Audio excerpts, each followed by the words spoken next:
Le plus vieux condamné à mort de Californie a été exécuté à la prison de Saint-Quentin. Le gouverneur Schwarzenegger a refusé la clémence à Clarence Ray Allen, 76 ans. Motif, Allen était un criminel de la plus dangereuse espèce. Fin de citation. Sa cécité, son diabète et l'attaque cardiaque qui l'a cloué dans un fauteuil roulant n'ont rien changé à la détermination d'Arnold Schwarzenegger. David Muntaner.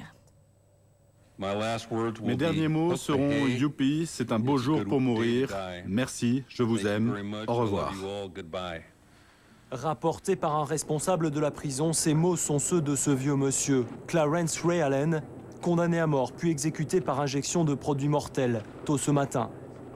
Dans cette prison de San Francisco, la veille, il avait fêté son dernier anniversaire. À 76 ans, Clarence Allen était le plus vieux condamné à mort de Californie. Jusqu'au bout, ses défenseurs espéraient la grâce.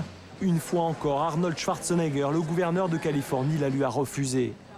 Ce qui révolte plus encore que dans les autres affaires, les défenseurs des droits de l'homme, c'est l'état physique de Clarence Allen. Victime d'une grave attaque cardiaque il y a 4 mois, il était depuis aveugle, paralysé et diabétique.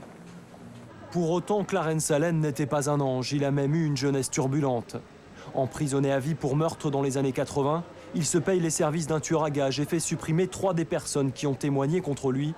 Il espère ensuite gagner le procès en appel. Cette fois, il n'y aura plus d'appel. Clarence Allen attendait depuis 23 ans dans le couloir de la mort. Il a été exécuté par injection létale juste après minuit. Sa mort a été confirmée à minuit 38.